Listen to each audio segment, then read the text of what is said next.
everybody. Welcome to the Red State Weekly Briefing. My name is Aaron Gardner. I'm the managing editor of RedState.com, and I am your weekly host here on the Red State Weekly Briefing. I want to welcome everybody, our ones of viewers, to the Red State Weekly Briefing. Thank you guys for showing up each week and allowing us to pontificate on your behalf on the week's issues. So this week we got various things going on. We're going to talk a little bit about Rick Perry and the indictment and how he's handled that. And we're also going to talk about ISIS and a threat that was announced by an actual retired lieutenant general. It was kind of a weird threat that missed out on some things. But it's interesting, and everybody should be aware of it nonetheless. In addition to that, we're also going to talk about the media and Ferguson, Missouri, and what one media person actually Freudian slipped and said Fergistan. So Caleb's going to talk a little bit about that with us. He wrote a post for Truth Revolt. And in addition to all that, we're probably going to have a couple other stories that we talk about. One of them is also going to be heavily dependent on Caleb, and that is about Colorado's health care reforms.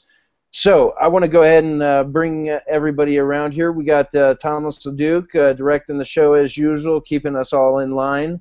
And we got Caleb Howe, who is permanently fixated on his TV right now because it is the Every Simpsons Ever marathon on FXX, and he is, as you can see, glued to it. He has not blinked since we began talking, and he almost just blinked just then, but not quite.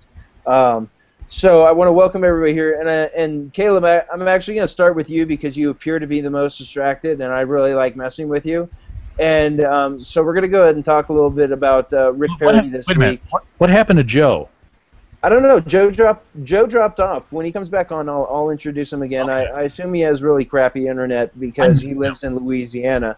But at any rate, what I'd like to do is come over to Caleb real quick and have him talk about his well, actually, let me back up. Have him talk about Rick Perry's indictment and how Rick Perry's handled that this week. I wrote a post myself on this, and I actually think he did really well this week, but I want to hear other people's thoughts. Caleb, how do you think he did this week with going in for the mugshot and the actual booking event for the indictment?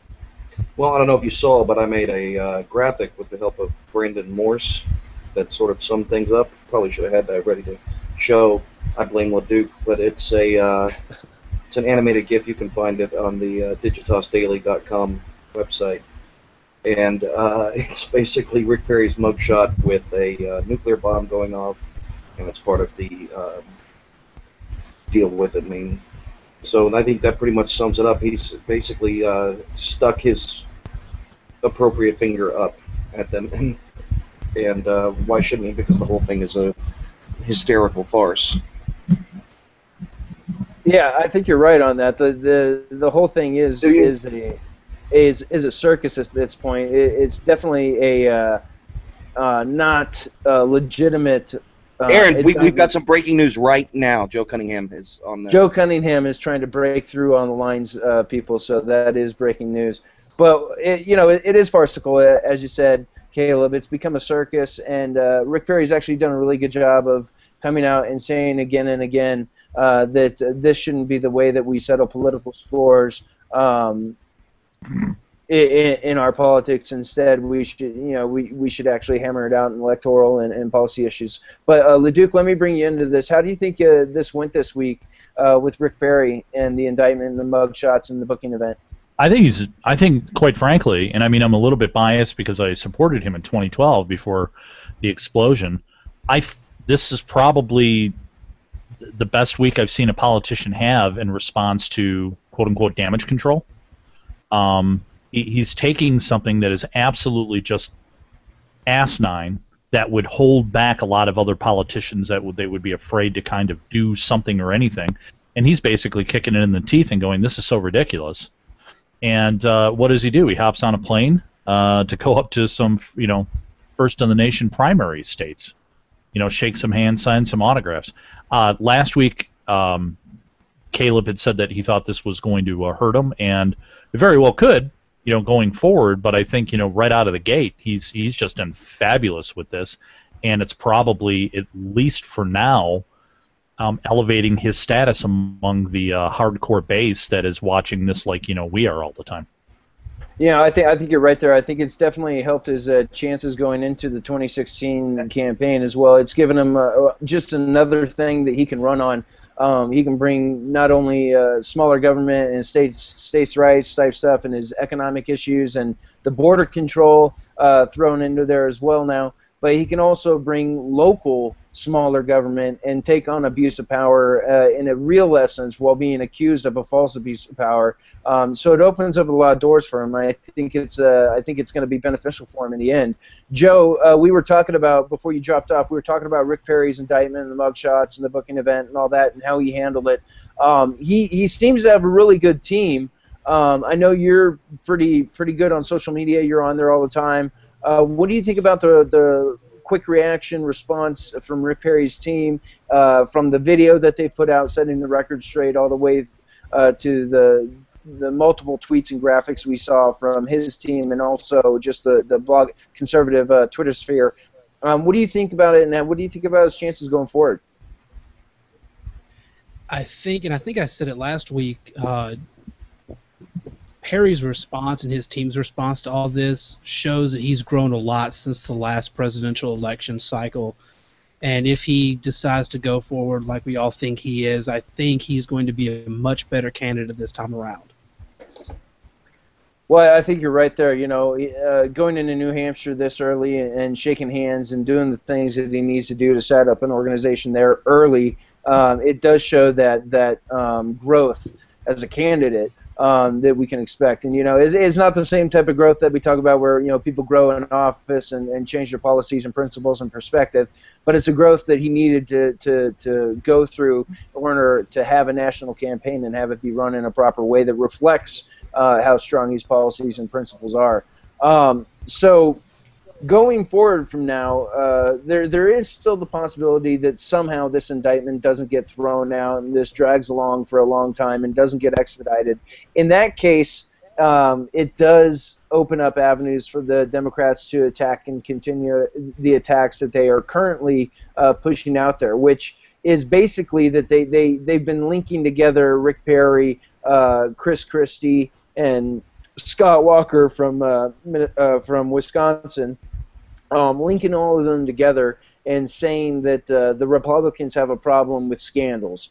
Now, this is beyond ironic. It's Orwellian, considering the multitude of scandals that are going on within the Obama administration, not to mention the multiple scandals that have happened outside of the Obama administration in the overall Democratic movement, anywhere from Blagojevich to Client Number 9 to Anthony Weiner showing his wiener. Basically, they're a scandal-ridden group, and it's ironic to me. Caleb, do you think that those attacks are played out at this point for the Democrats, or do you think that their base is going to get riled up by this and actually come out in 2014? I don't think that they're aimed at their base.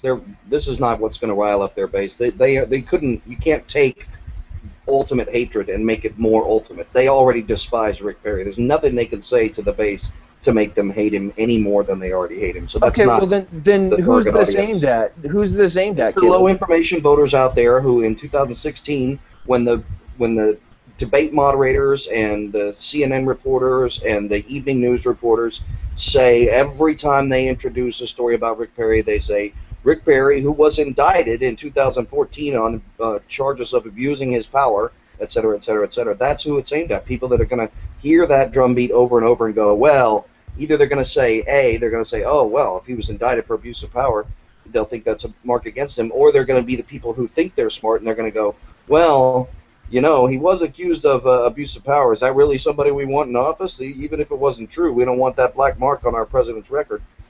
That's who it's aimed at. Right. Well, I can see that as well, and I wonder though, is it going to work this time? I mean, I think people are pretty sick of this sort of stuff, and overall, and I think most people, honestly, I think most people in America are sick of this sort of stuff. I'm gonna tell you something. I John haven't seen Hickenlooper, any lessening of appetite for it. It certainly gets ratings. it certainly does get ratings, but at the same time, people do want to see cleaner campaigns. People do want to see less focus on the viciousness and stuff like that. We see it in polls and polls and polls and polls and polls.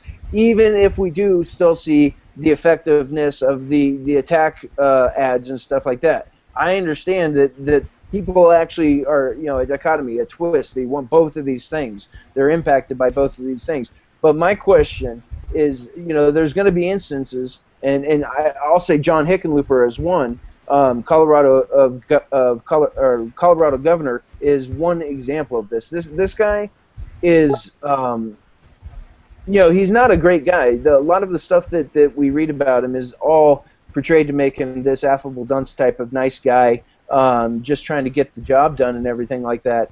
And he refuses to do attack ads during his campaign. Now, obviously, the left wing in Colorado takes care of it for him, but attack ads against him don't work as well because he has come out and said that he's not for these attack ads. So, can it work in the reverse? Can a Republican do the same thing that a Democratic governor does and win over the people by not going attack ad style, but instead just being positive and defending himself in a positive way? Can a Rick Perry, in a retail politics sense, overcome even the indictment and the allegements that are made, the allegations that are made, like a Democratic governor could? Thomas, what do you think? Well, okay, let's just go back to the most recent presidential cycle that we had, 2012, right? Mm-hmm. A lot of the crap that the Obama administration threw at Romney, they either didn't respond to in a timely manner, they didn't push back on it, they said, that's silly, it's irrelevant, and basically they tarred him. So what happened? He lost by 454,000 votes in the 5 swing states. Okay? Should have won. There's no reason why President Obama should have won re-election. I mean, there really isn't if you took a look at how the economy was and everything. And on contrast here, what is Rick Perry doing? He's pushing back against this immediately. They indicted him on a Friday. He went to the podium on a Saturday, less than 24 hours later, and said this is absolutely not going to stand. So as far as I'm concerned, if it's good enough to try to make it stick against the wall, you better get over there and clean the wall as soon as possible and push back on it. And while I tend to agree that at least with the things that I've read about, people are sick of this type of thing. Well, it's what they respond to. Okay? Most people, they don't want to go and watch a movie where somebody is like horribly misfigured because they're afraid that it's going to happen to them. But a hell of a lot of people go and watch horror movies. So until somebody actually loses because they're running a negative campaign and it sinks their campaign and it proves that it's not effective, I think you still have to go with at least a variation of this model. Well, Joe, what do you think? I want to bring you in on this subject as well. I mean, do you think retail politics on the ground can overcome a air war to blast Rick Perry's image even more? Do you think you can overcome at this point by retailing it? I honestly think that he probably could overcome it. I don't see where the Democrats are going to be spending all that much money attacking Perry in Texas over this. And when it comes to an actual presidential election cycle, he's got to survive a whole lot of other Republicans who are going to be attacking each other on a whole list of different things. And so many messages will be flying around then that when we get to an actual one-on-one between him and whoever the Democrat is, I think that will either be played out or that's going to have gained so little traction, and they're not going to use that as an attack again. Okay. Well, I'm positive about Perry right now. I think the way he's handled this, he's done it really well, and I think that he's probably going to be able to overcome any type of narrative that the Democrats trying to throw together. I mean, when you look at the basic facts, what's going down in Texas is really what's keeping America afloat. If it weren't for Texas, we'd be pretty much screwed. There was a graphic the other day that basically Texas created 1.3 some million jobs net gain jobs, and America overall without Texas had a net loss of like 1.23 million net jobs. So without Texas and without the policies that are in place in Texas and have been put in place by Rick Perry and other conservatives within the Texas legislature, we wouldn't have the economic benefits that we're having today, even the very small ones that we are having today. We'd still be much in the Great Recession, as they called it. Now, I want to close with that on Rick Perry, and we'll see where it goes as far as the campaign. Right now, I have said that I believe he's the GOP frontrunner, and he's the one to watch. It'll all depend on how this all shakes out, but we'll have to wait and see on that. Now, another thing that we might have to wait and see on is a possible 9/11 style ISIS attack. Some news was breaking yesterday. I won't say news was breaking yesterday. I will say there was a news segment yesterday in which a lieutenant general urged us to move to DEFCON 1, which is our highest readiness. And actually, I'm going to pass over to Leduc for a second. I need to take a drink, but I want Leduc to talk about this because he and I actually watched the segment at the same time and actually reacted on Twitter live, and that's when I tried to get the news clip actually from Caleb over here, and we got it later on that evening and published last night late. But Leduc, I want you to kind of lead off and tell this story a little bit and go into the details, and we'll come back around and jump to Joe and Caleb after you, okay? Well, let me. I have never heard anyone take longer to say "hold on." Let me just say we were not watching it together. You know what I mean? Just so we're clear on that. Right. We were in separate states, separate time zones. Just That's happened to right. be watching two different TVs at the same time. Guys. Happily married man, people. That's right. So yesterday on Fox, we just had it on in the background, and this whole ISIS, which I want to get into something a little bit later if we can on this, but this whole ISIS thing breaks. They're going on about this. We might be going into Syria to do some bombing and what have you.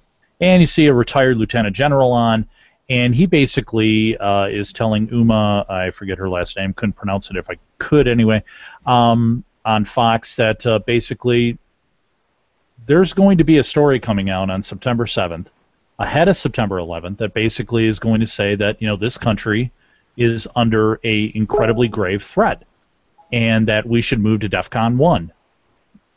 Now, I mean, I just sat there and was like, what is this about? Why haven't I heard about this or read about this anywhere else? And she followed up with him and said, can you maybe go into this a little bit? And he said, well, no, you'll just have to wait and see. But this is a very grave situation. The country,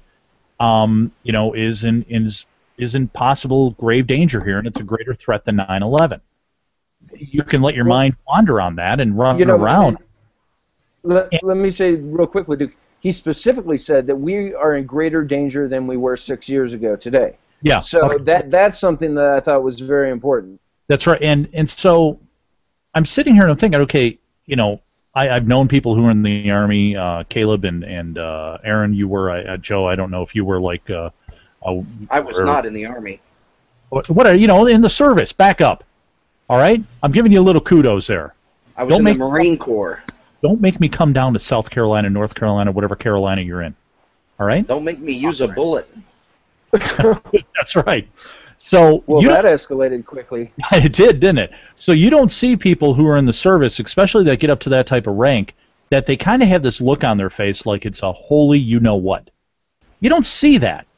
And I really kind of sat up and I was like, whoa, wait a minute. And that's when I went on to Twitter and it was like, was anybody else watching this? Has anybody heard anything alluded to that, we are in like imminent danger? I think that's the word he used. And you were watching it, Aaron, and you did the piece over at RedState on this that I thought was excellent. So, not that I'm a conspiracy theorist or I worry about this stuff, but hey, that southern border has been so wide open. Are you going to tell me the Mexicans are checking people coming into the country so they can flow up north here?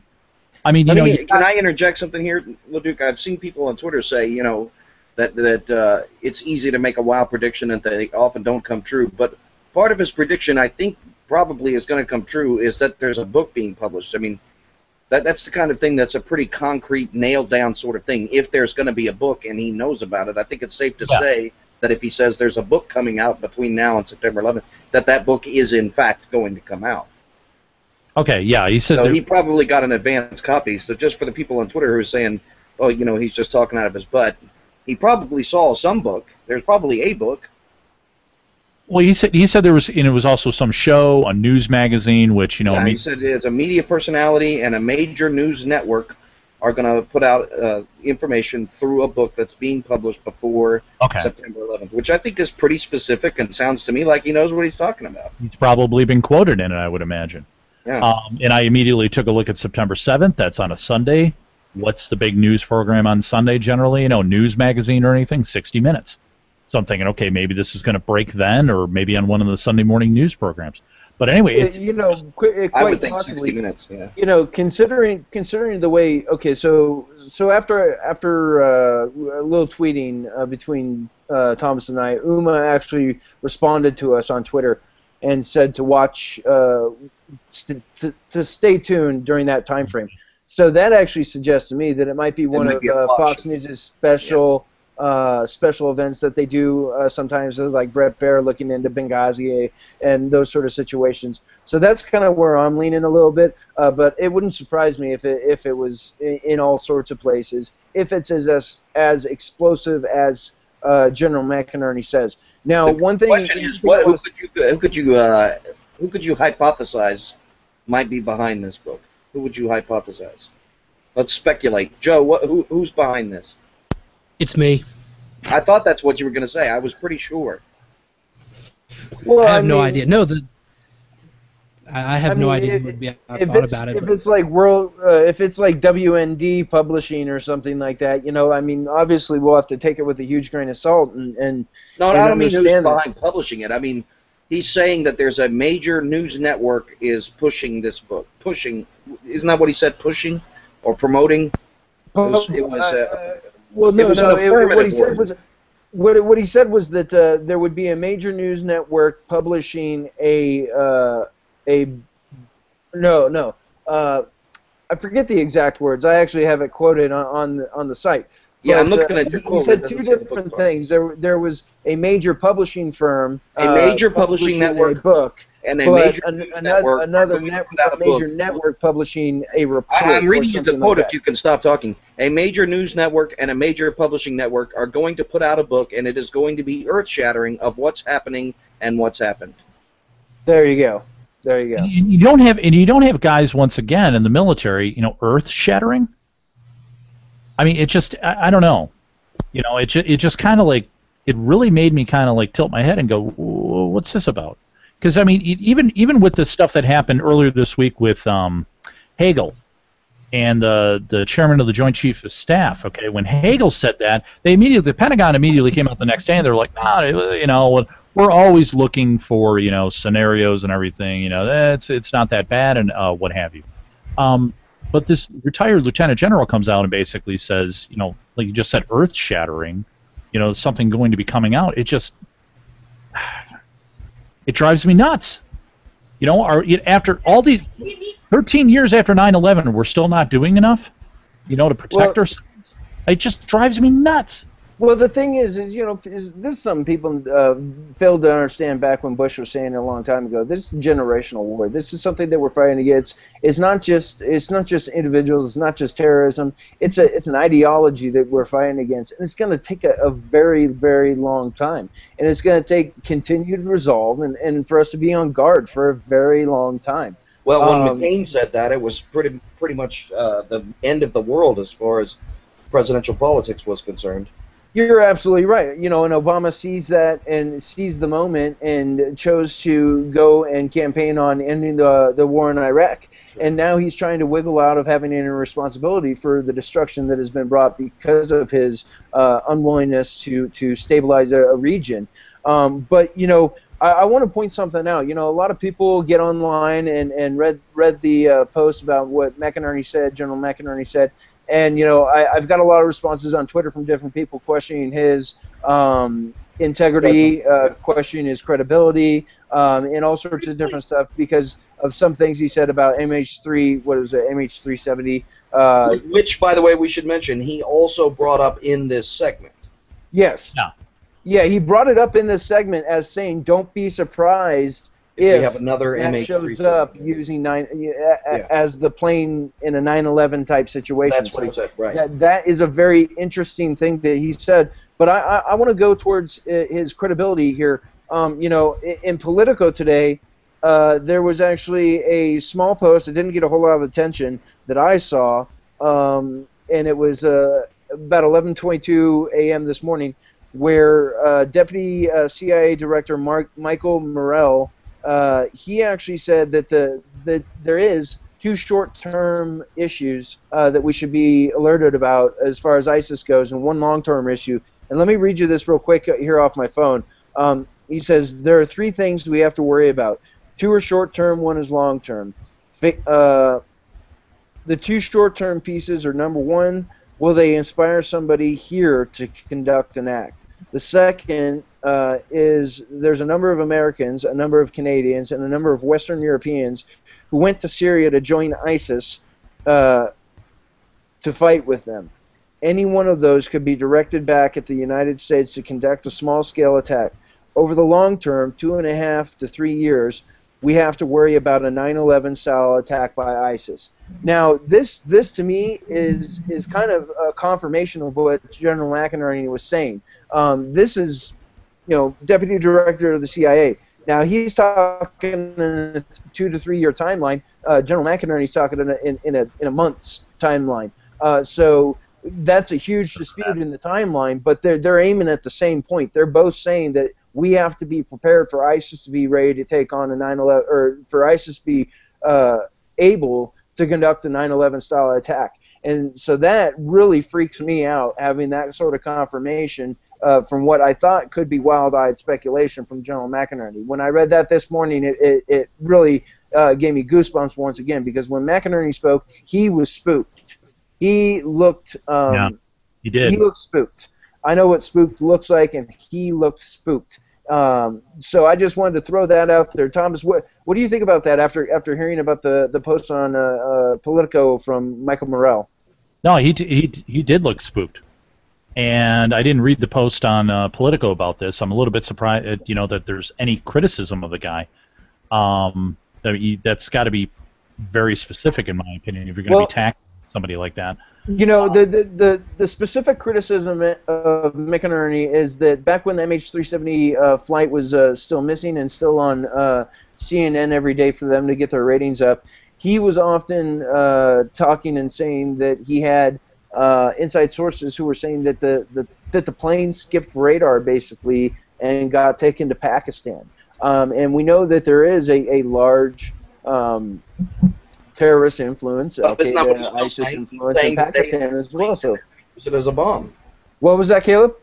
That's what he's still saying. He's saying they have the plane, and that don't be surprised if they use it as in an attack. Right. Now, but what I'm saying is that generally the people on Twitter are trying to use that against him for his credibility, saying that he was wrong about where that plane is. Now, I don't know how they verify where the plane is or how they can actually say he was wrong or not. In this situation, but that is their general attack. Well, okay, so you know, I don't want to go too deep into that, but yeah, if he had sources that said that, they haven't found one floating piece of that damn plane. You know, there's a ton of scenarios that could still be out there with that. That's not even with that Air France plane that went down. That it took them 2 years to comb the bottom of the ocean. All right, they found some floating debris within a couple months. So I mean that is odd, and believe me, if they hijacked a whole plane and landed it somewhere, I don't think any government would be coming forward and saying, oh yeah, you know, they hijacked. Sorry about that, because then people would, I mean, that would absolutely damage air travel. People I think it went to the future. What's that? I think it got transported to the future because in the future they needed people who were healthy. Oh, Star Trek 4 with the whales. Our air isn't as polluted. Yeah, I got that. Yeah, I know what you're saying. Listen, you know what? I don't even know if I should say this on air, but you know I'm going to. Okay, it ain't going to take much to knock down the U.S. economy right now. Really isn't, kids. All you have to do is go to the Mall of America. And ladies and gentlemen, you now know who to blame if somebody knocks down the economy. Okay, and you know what? If we're not tracking these people coming in, or basically making sure the southern border, which is a sieve, is just being, we're preventing people from just waltzing across. I mean, James O'Keefe just did that stunt where he dressed up in an a Bin Laden mask and kept walking back and forth, the Rio Grande. And then there was that documentary filmmaker that walked across the Rio Grande with that box that said anthrax, hopped in a car, drove to D.C., and took a train from D.C. to New York with a box sitting on his lap. Anthrax. Nobody looked at him. Nobody said a damn word. Everybody thought it was the band. Okay, that could have been it. But I mean, this type of stuff just drives me nuts. And it's politicians of both parties that have just been absolutely lax on this. That have just been, don't worry, we're handling it and everything. And as a libertarian, it ticks me off that they go heavy-handed on making sure that your shoes are taken off to get on a damn plane. Okay, but people are sneaking a bunch of stuff on accidentally. They're not doing the very basic things to make sure that the country is safe. And that southern... Well, look, you know how you're always getting harassed at the TSA? What's that? You know how you're always getting harassed at the TSA, and it's a big pain in the ass, and you have to wait in line forever, and everybody bitches about it? Yeah. I happen to know somebody that flew into Charlotte yesterday, boarded his plane in whatever city he boarded in, was carrying a freaking box cutter in his bag. Yeah, I saw that. Forgot he had it. Flew to Charlotte and looked in his bag and realized he had a box cutter. Nobody stopped him. Nope. So the question is, I mean, there's multiple questions, but one of them is, why am I wasting my time standing in that stupid line? If they can't even catch box cutters, screw it. Well, everybody on the plane and take your chances. Listen, if anyone steps up on an airplane again with box cutters and says we're taking over the plane, 50 people are walking up to him and kicking his ass, or her ass, whoever it is. I think you're absolutely right on that. Now to close out the ISIS stuff, and actually a point on the southern border. I wanted to actually say this when you were talking about it, but I didn't want to interrupt. But between 2012 and 2013, we had a 27% increase in people coming over the border who were in a classification called other than Mexicans. Now, that's from various South American countries, but there's also places like the Philippines, there's also places that some Middle Eastern countries. So in that makeup of about 100,000 people, there's a lot of people in there who we could possibly be needing to be worried about. So you make a good point on the southern border being as porous as it is, and General McInerney made that point as well, leading up to the portion of the clip that we displayed on RedState. So now the heavy-handed nature of the government, you also talked about that. That is a perfect lead-in for our next segment, which I want to kick over to Caleb to, because this is about Ferguson, Missouri, and the issues that have been going on there, and I want him to kind of give a little recap on that, and then jump into his post that he has over at Truthful Revolt on what the media accidentally did this week. Go ahead, Caleb. I don't know what you want me to lead in with, but what happened on CNN was they were talking about the militarization, which we've all been talking about for the last couple of weeks. The police in Ferguson having, basically military-style vehicles, equipment, armor, camouflage, and as they were discussing the segment, he said, people are worried about all this stuff that we've been seeing in Ferguson, which you could think was just kind of a slip-up, except that it has been a talking point all over the leftosphere, and some on the right, to call it Ferguson.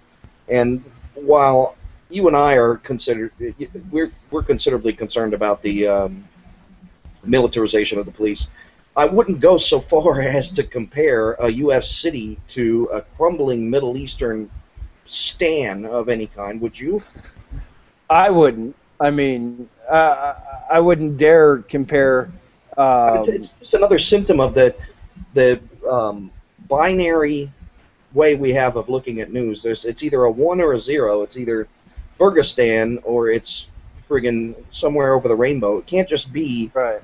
there's a scale of offense. And yes, what happens in Ferguson is bad, but by comparison to, Nazi Germany, it's not so bad. I mean, there is a scale of offense. Right, and a perfect example of that going back is the media being upset that they got arrested in Ferguson, and meanwhile why is arrested?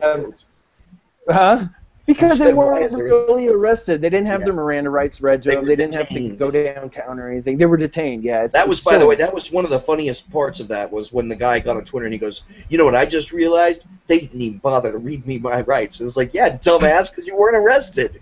You were right, exactly. Don't you know how this Miranda thing works? But at any rate, you got that going on, and then you got Foley, who's been captured by ISIS and ends up being beheaded. So it's like they don't even understand how good they have it here in America, and the constant complaining and the rhetoric has gone so crazy. I think that's why we see the posts that we see from like Eric Erickson talking about the tone of the rhetoric and how hostile and angry it's all become. It's typical. I think it's the left is responsible for this. I think they're responsible for it over the last 40 years. This is their doing, because you can't just come part way on something. Like they say, oh well, you got to have sex education in schools. You can't teach abstinence. You've got to teach protection, because the kids are gonna mess around, and you could be a reasonable person and say, okay, look, I can understand that. Let's do it. And then like, fine, let's start in kindergarten. And then if you object to that and like, oh, then you just don't care about kids' safety. I think you're right. Of responsibility. You have to have a middle ground somewhere where, okay, yes, we want to teach, but no, we don't want to turn it into let's give kindergartners a porn movie. I mean, there's no standards or boundaries to anything anymore. Nobody wants any limits. And it's also there's no scale of offense. Well, I think you're right, and I think one of the things is you say that the left is responsible for this, and I think you're right. So all other bad things. I think you're right to an extent, and let me explain what I mean by this. I think the left constantly provokes the right. The right pretty much the right isn't the party that's trying to go out there and do this and do that and do this and do that. We're constantly being provoked into fights. Well, no, that's what I'm saying. It's the principle of for every action, every action, there's an equal and opposite reaction. So when the left started going to their extremes, they're obviously going to produce an equal and opposite extreme on the right. And they're going to say every side does it, but sorry, you did it first, so screw you. But what we need to get through our heads, and this kind of drifts away from Ferguson, but that's okay. This is a freestyle show. What we need to get through our heads as a movement is, even though we're being provoked, the way we respond to being provoked is very, very important. We can still go out and be warriors, but we need to be happy when we do it. We need to be coming with a message that, even though we're provoked, we're coming in with a message that is actually going to peel away their supporters at the same time. That's how we can divide them and actually break them up. And I don't see us doing it as much as we should. I mean, sometimes people just want to complain and whine rather than try to do something positive to fix things. Go ahead, Ledoux. Let me just be contrarian for a second and just and get everyone's reaction on this. What is a happy warrior? I have the same question. What are we supposed to be happy about?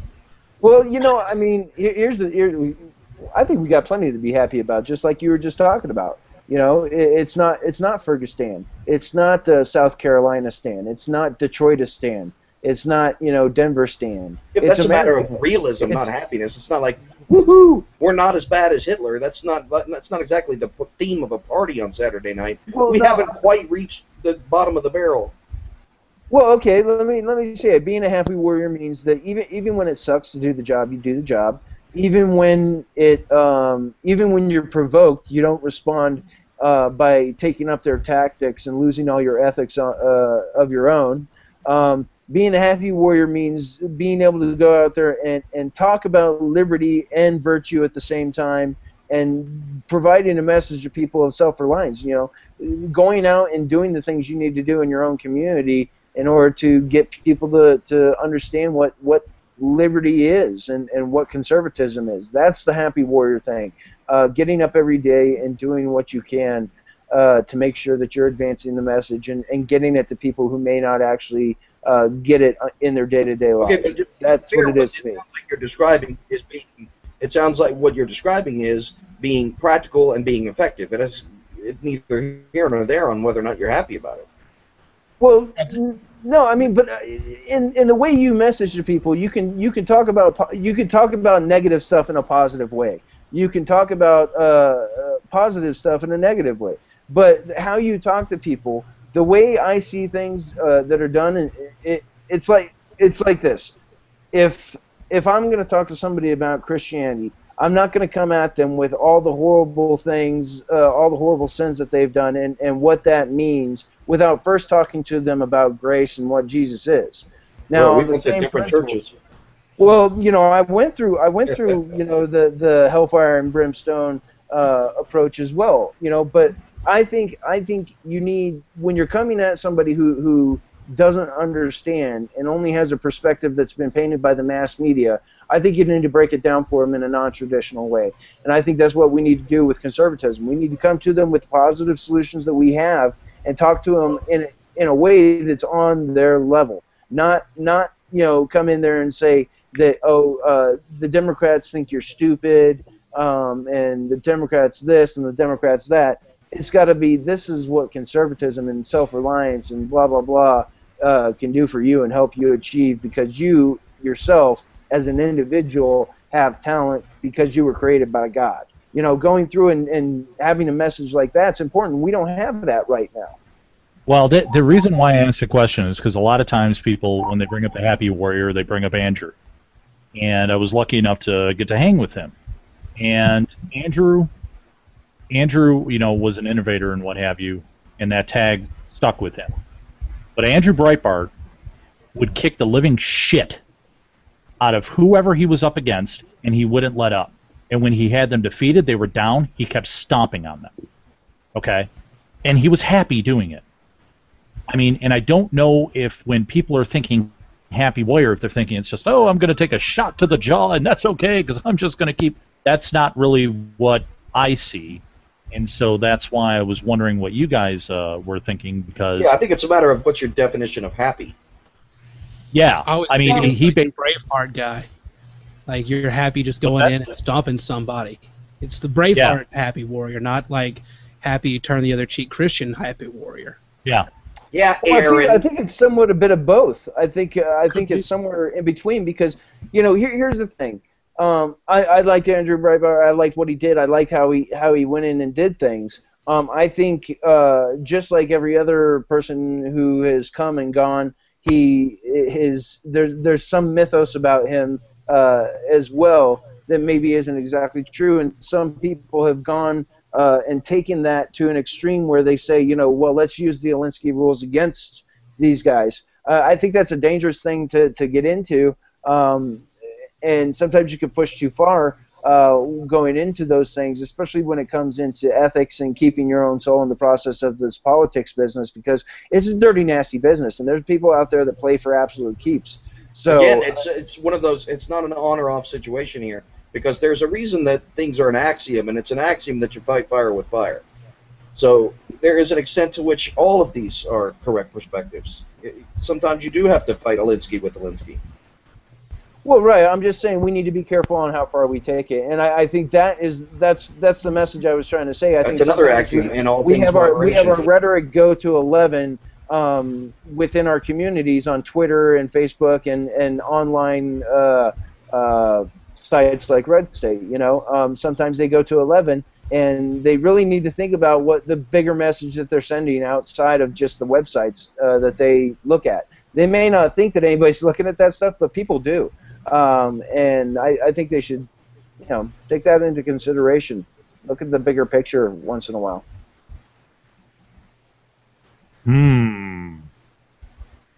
Awkward silence. Got nothing. I left y'all speechless. I just think the overall thing that we should all take away from this is that people who make comments on the internet are the worst. Yes, they absolutely are. Don't read the comments. That's usually a good thing to live by.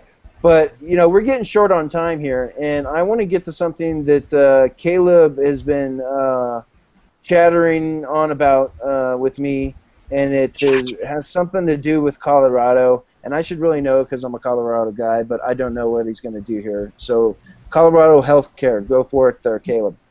Oh, I was just going to say it was who was it? Your governor that had the that's putting out the Hickenbooper. Putting out the.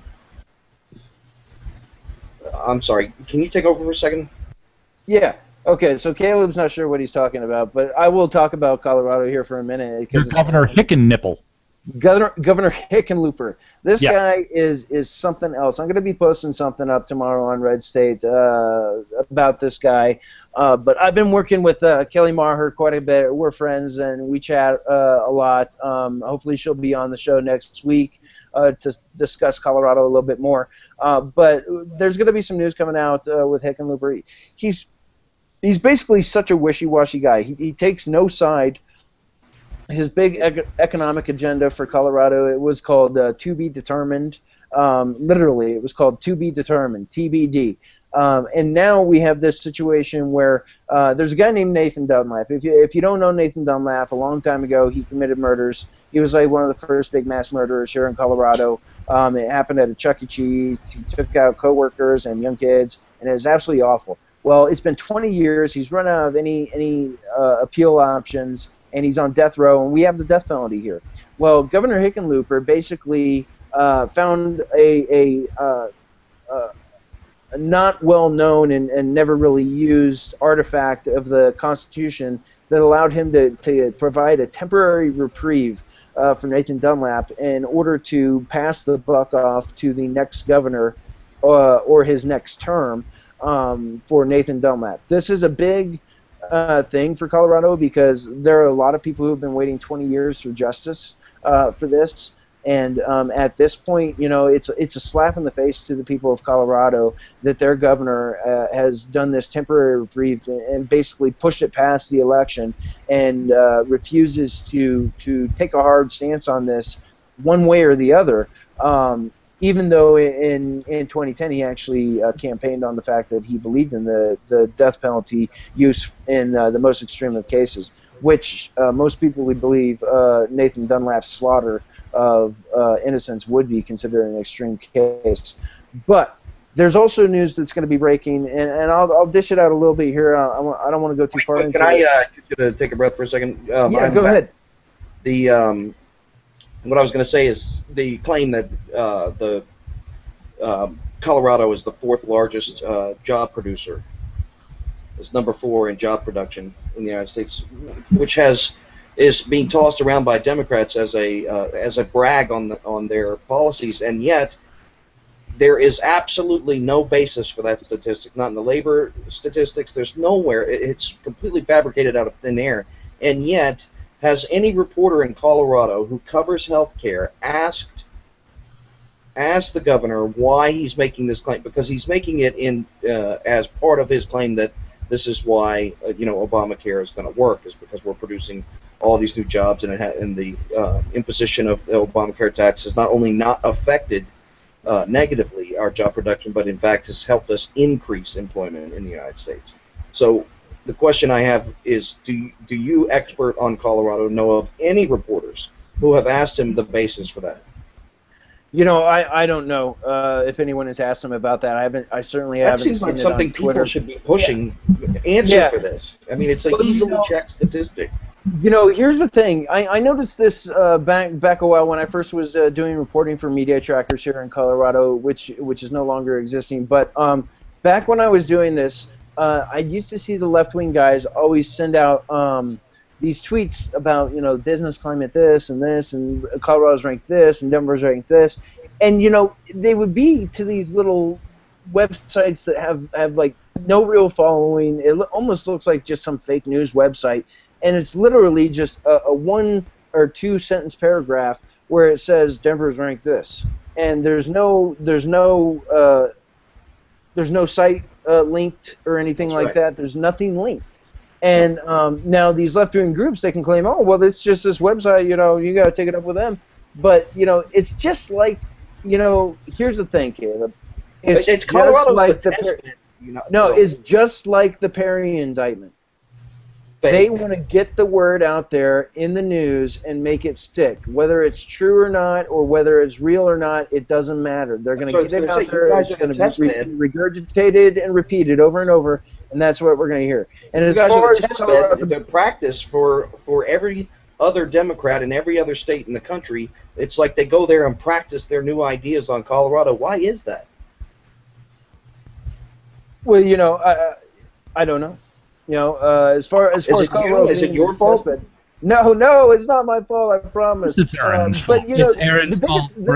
Here's the biggest problem in Colorado as far as the media goes. You basically have two major medias, and then maybe three or four other newspaper outlets. You got the Denver Post and the Colorado Springs Gazette.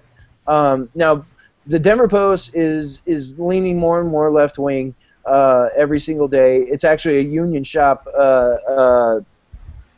newspaper. They got people on there like, you know, Lynn Bartles, who are pretty centrist, but she leans more left than she does right, even though she's registered as a Republican.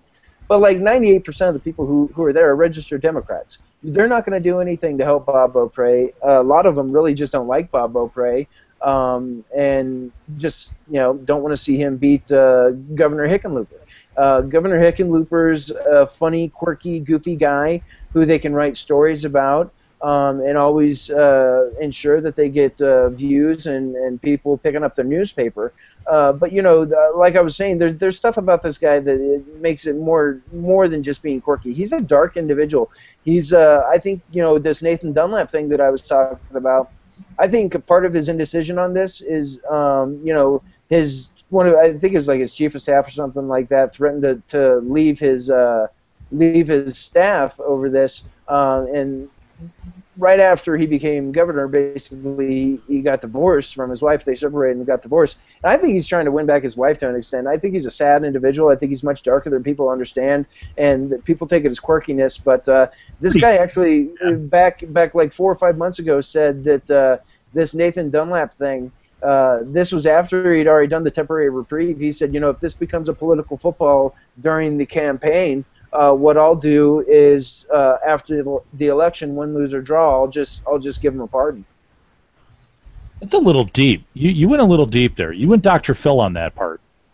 You know that? Well, you know, there's a Men's Journal. There's a Men's Journal interview that was done with Governor Hickenlooper, and it's really something else because there's just some really odd things that are in it.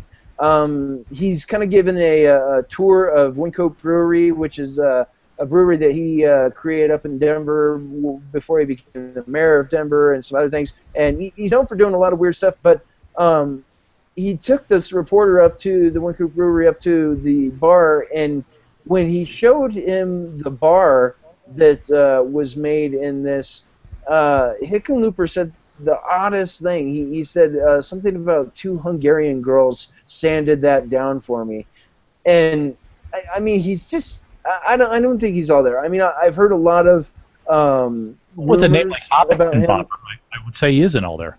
What was that? I said with a last name like Hoppenbopper, I would say he isn't all there. Governor Hoppenbopper. I like that a lot. But you know, it's just. I thought it was Hickey Popper. Hickey Popper. I've heard a lot of rumors about him ever since I moved back in 2012. I was in Vermont for a few years, but ever since I moved back in 2012, I've heard a lot of rumors about him, and a lot of it has to do with basically kind of being slutty. Ladies and gentlemen, today on TMZ Politics. Right. Oh, that's a good idea. Rumor milling. But, you know, I've never seen any absolute proof of it, but, you know, some of the things inside that Men's Journal article, I would suggest people go read it. I'll tell you it's titled Governor John Hickenlooper, The Man in the Middle, and it's Men's Journal magazine by Stephen Roderick. But this is the September 2014 article. But it's just really, really odd. You know, Hickenlooper actually went on the Phil Donahue show to try and get a bride. What? Yeah, he actually went on to the Phil Donahue show in order to try and get a bride. Well, let's not bicker and argue about who went on TV to get a bride. No. Do you know that Phil Donahue was on before you were born? Oh yeah. What are you, 8 years old? I mean, seriously. Holy But shit. anyhow, we've totally lost How old control. are you and Joe? Let's ask that question. Let's get right down to it, shall we? I'll be Let's see, 38 Joe next is month. 25, and you're what? 6. 29. I'm gonna be 38 in a month. Wow, dude, you need to grow up, son. Hey, don't hate on me just because I age well. Oh yeah, he's got a point there, Caleb. I'm gonna give a quarter point to Gardner there. Quarter Quarter point to point. Gardner. Yeah, Nice. but, I mean he's got a governor by the name of Hickey Licker, and that's just it's not good up there in Colorado. No, it's In not Colorado, good, but, that's a at least- name and a profession. Yes, it is. But of all the bad things that are going on in Colorado, at least people can, go and get their recreational marijuana and walk to their home and get high. So they can just forget about all the issues until voting day and then, vote for Hickenlooper, Duper, Chicken Pooper. So, Wait, Hickey this is Pooper. where we pull up all the lame CNN jokes. Are you sure you won't show up on the wrong day? oh gosh. Have you heard The worst, let me tell you the worst thing about this whole marijuana legalization in Colorado. I don't care if people smoke pot. I really don't. Go to your house, smoke some pot. I don't care. It's just the same to me as I don't going get home angry and 'cause my drinking a mom's Manhattan. smoking I pot. really don't care. But here's the thing. I'm sick of the damn jokes. Every single time I mention I'm from Colorado, when I'm outside the state of Colorado, people ask me about pot. Dude, I think you I'm just need sick to of mellow out, explaining man. about pot. Is that You it? I need to just need mellow to out, mellow man. out. I just need to mellow out. Thank you. Yeah, okay. Joseph, you're a millennial and you're probably high right now. What do you got Huff, to huff, say? give. I'm sorry, what? Listen, Suge Knight just got shot. All right. Evidently the people that are all, huffing and puffing, they're a little bit violent. They're, the stereotype of people. Why do you assume because he's in rap he's huffing and puffing? I said the people are huffing and puffing that probably shot him. Suge, he wasn't huffing and puffing. He's all right there. You hate rap, don't you? That's not true. I'm from the hometown of Marshall Mathers. But Oh yeah. Well, we're talking about real rap, not white Way rap. to go, racist. I said Marshall Mathers. I didn't say the white Marshall Mathers. God, Pete. I didn't say the only white guy in D12. What the hell's the matter with you? I didn't say that. Just add one thing, regarding So the topic you just brought up. Joe's gonna talk here for a minute. Joe, you didn't get barely any time, so you're gonna be our official. What do they call him? What Andy does on Red Eye? What's it? Ombudsman. Okay. Yeah. So give us your quick critique of Wow, the show. that was just And embarrassing. talk know about that, Governor- I will determine whether or not you ever come on again. Talk about Governor Thoppenblopper. Talk I about think The that's Simpsons. a terrible disease. The Simpsons, you should be watching the marathon. And as far as Suge Knight getting shot, I think it's a shock that anybody hanging out with Chris Brown would be hurt in some way. Heyo! Oh, thank you very much, Joe. That was awesome. Now, and then the other thing, I didn't even realize Suge Knight was still around. I figured he was dead from something already. But, Well, he was in the car with Tupac when Tupac got 9, and he got a graze. He was sitting in the car. He was driving the car, so it's like, wait a minute, you're sitting in a car, at an intersection. Tupac gets pumped full of lead. You get a graze across the cheek, and now Chris Brown used it as a body shield. That's bad. He Yeah, got Chris Brown, man. You can't trust that guy, And still walked that's out just- on his own. What was that? What was that? He got shot like reportedly 6 times and walked out of the party on his own. So I think he's just used to it at this point. Right. He just soaks the bullets in and just like, It's a flesh all wound. right, I'm good That's now. all it is. It's a flesh wound. All right, well, kick the music. It's time to go. We have run out of time here on the Red State Weekly Briefing this week. Thank God. It has been a great one, no matter what Caleb House says. We thank you all for coming and watching tonight. We hope we gave you some information and you had a good time. Hey, DJ, kick that music, and we will cut out of here and be gone, okay?